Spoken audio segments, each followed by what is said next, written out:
Okay, what's up guys? It is Tuesday after Christmas. I did walk 2.5 miles today, walked 2 miles Friday. Didn't walk anything yesterday, it was Christmas. That's not why I didn't walk or run yesterday. But here in Cape Coral, Florida, it was downpouring. Like, you guys saw last video, I'm not afraid to run in the rain, but I ain't trying to run in the downpour, not on Christmas. So I wasn't able to get any miles in yesterday. The day before that, I went out bass fishing, caught a bunch of fish. But anyhow, the last time we talked, I think, we were discussing insoles and how I went on Facebook's slowest run group and asked for some advice on insoles that wouldn't blow up. And they all suggested some, and I'm going to look into them, but they're all like $80. I think the cheapest ones were like 65 bucks. And we just came off of Christmas, so to throw 80 bucks into a pair of insoles for my running shoes when I got bills to pay, I decided, hey, for the time being, until after the holidays, I'm just going to go to local Walgreens and get some off-the-shelf insoles. Now, I know you're thinking, Don, you're going to buy off-the-shelf insoles, you're going to go stuff. By the time you buy a couple of them, you could have bought the $80 ones. Yes, I understand, I get all that.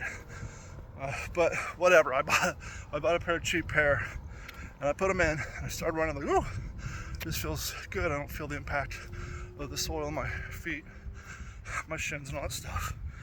But at the beginning of my ramblings, I was at 0.76 of a mile. So I hadn't made a mile yet. And it feels like the gel insole that I put in my right shoe has crumpled up and is stuck underneath my toes. And I was gonna pull over and take my shoe off and check it out. But I figure, hey, stupid, there's content here. Let's show people why you don't waste your money on cheap insoles, put in running shoes. So to see if the communications between me and my toes are right, I'm gonna walk over to the street lamp, take my shoe off, and we'll check my insole to see if it is in fact screwed up.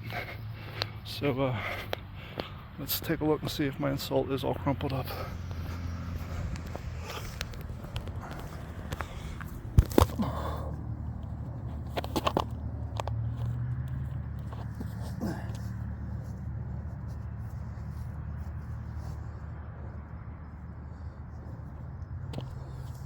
Yeah, I think it's safe to say that it got crumpled up in there. I'll flatten it out and put it back in, but yeah, it's not laying flat.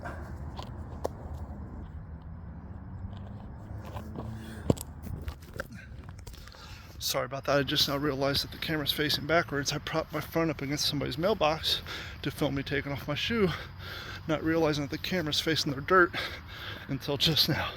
But yes, my insole was crumpled backwards underneath my foot.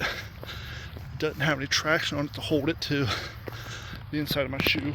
Maybe a nice coating of some 3M glue on the bottom. Not like glue, but something tacky to kind of make them assist them in holding in place. Would have been a nice addition to these.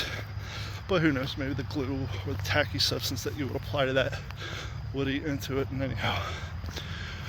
But it just goes to show you, though it does feel nice to have the impact cushion, not getting the slamming in my bones from the street, I can't stop every 3/4 of a mile to fix my insole.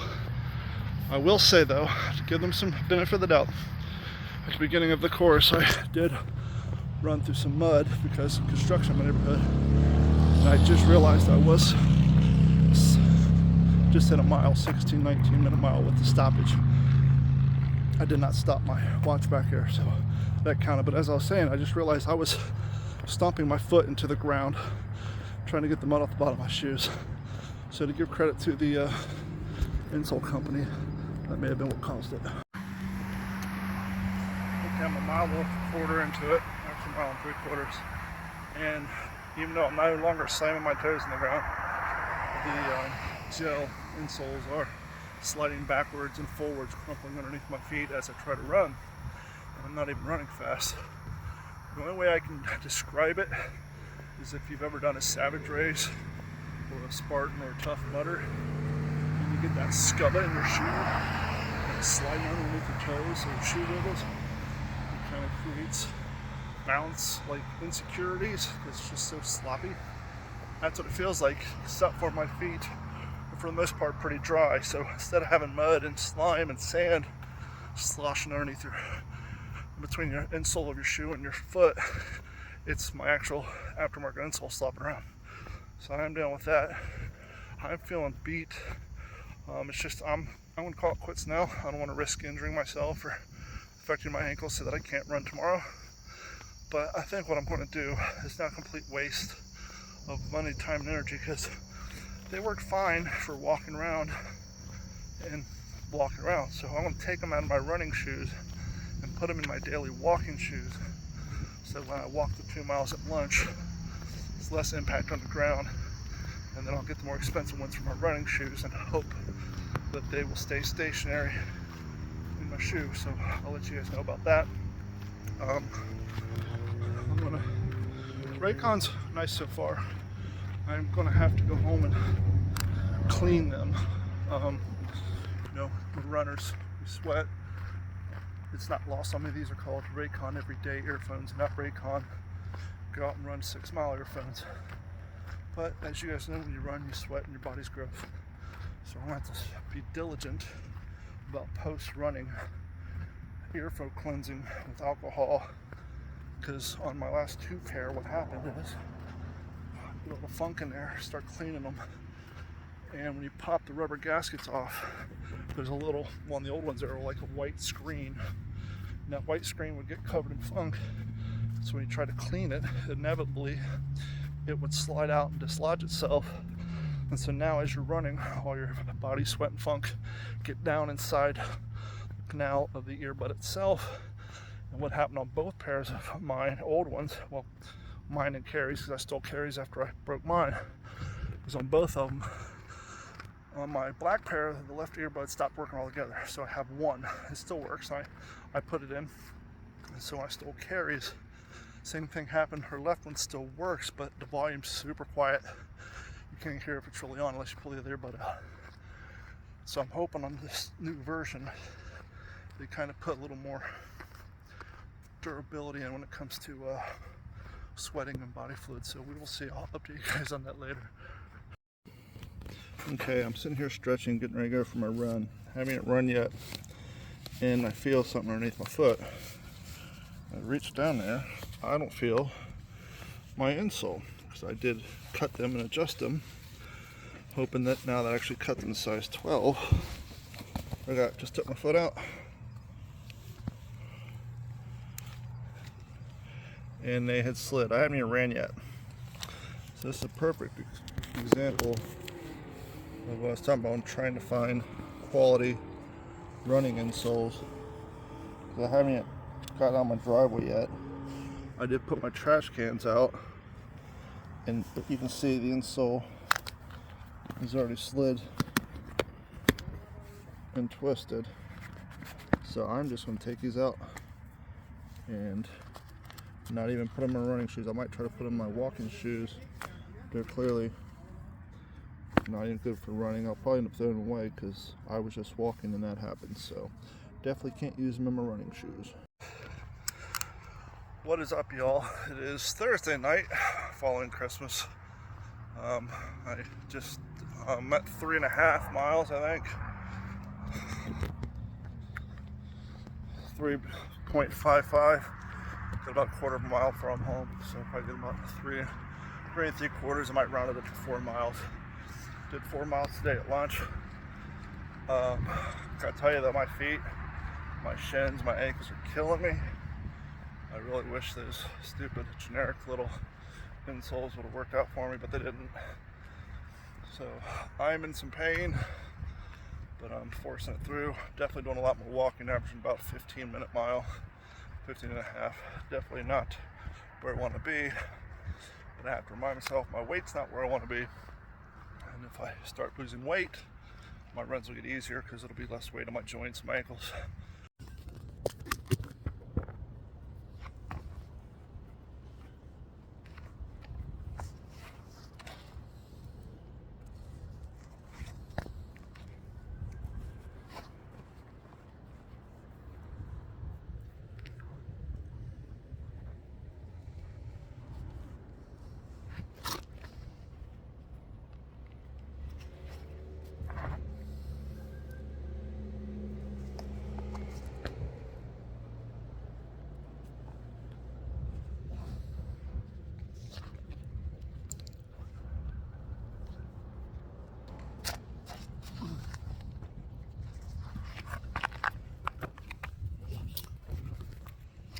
So it's Wednesday. I'm on my daily lunch walk. And as you guys know, I tried to put these in my running shoes. These are the Walgreens gel inserts for your shoes.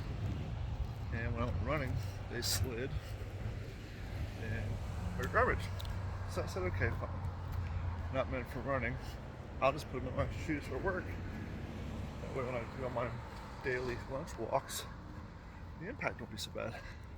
These things are such garbage that at the pace I'm walking right now, not running, just walking, they slid down underneath my feet. So do not, under any circumstances, waste your time, energy, and money buying the gel insoles from Walgreens, unless maybe you're 80 years old and walk in a slow shuffle. If you have any sort of cadence to your walk, do not buy these. By the way, running shoes are size 12s. These came in size 13, put them in, they crawled. None of size 12, they crawled. These shoes are my old running shoes, which were a size smaller, so they're size 11s. So I cut these down to 11s today, and they still slide. So they're just garbage and tremendous waste of money. Happy New Year. Happy New Year's, guys. It is like, I don't know, 8 o'clock my time here in Florida. But here in Florida, fireworks pop off as soon as the sun goes away. I was hoping maybe to get some cool fireworks going up behind me. I'm going to try to get a nice little 3 miles.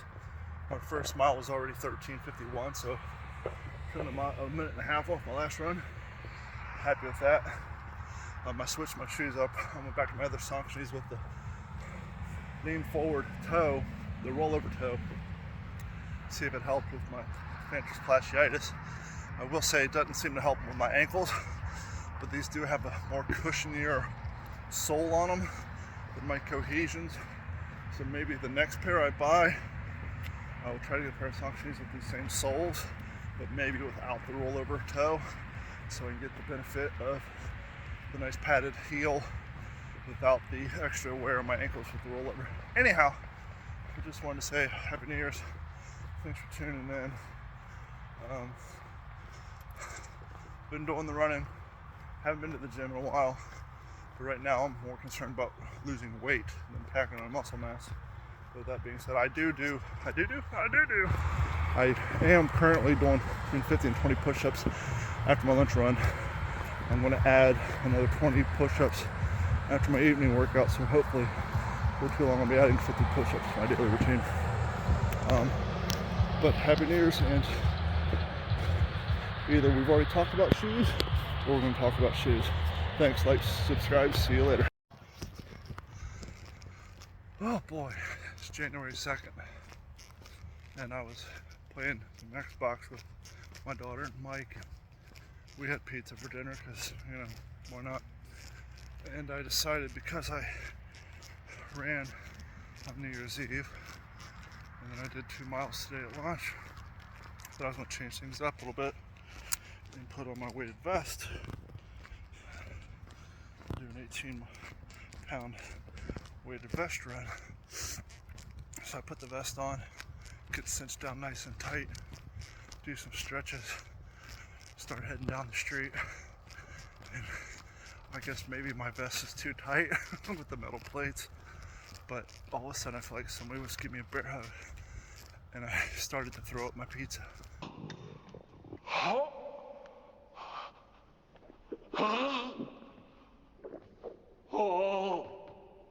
Let that out. Go ahead, Jackie. Or try to throw my pizza as like it was in my throat. It wasn't a dry heave, and it wasn't like quite puke. It was like that stomach bile burning in your stomach. Let that out. Go ahead, Jackie. And I only brought half a bottle of Gatorade because I knew I wasn't going to run too much. I was going to do more walking, and it's like 51 degrees here.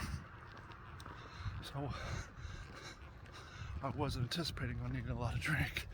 But here I am hacking and turning off my lamps. I'm like trying to reach up pizza in my neighbor's yard, and I finally get past that. And I walk, run. I walk a while, then jog a while. Walk a while, then jog a while. I start getting real tight. Pain in my right ankle from my plantar fasciitis and my right leg cramps up. And so I'm out here struggling. I'm out like at a mile right now.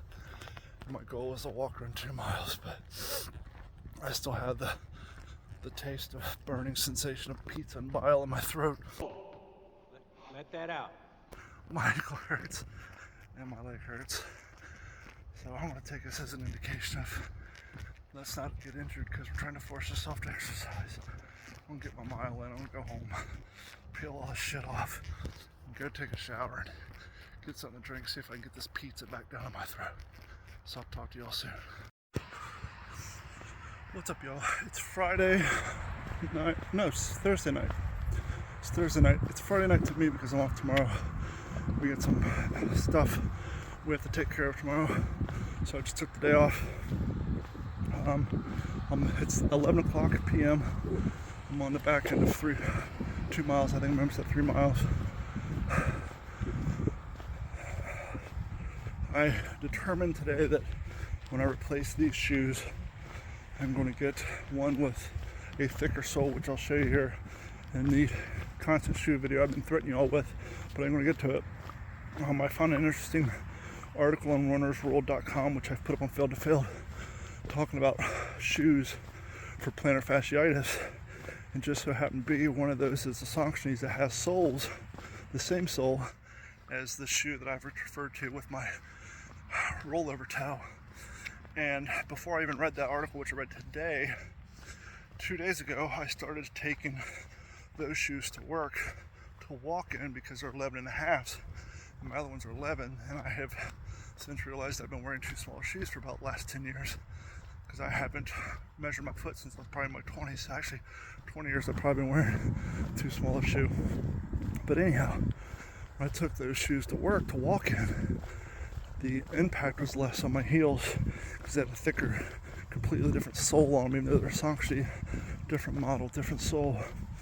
And then anyhow, after lunch, I, as we've discussed at length, I've been talking about insoles for people with plantar fasciitis. So I said, well, why fuck around with insoles? Let's look for shoes.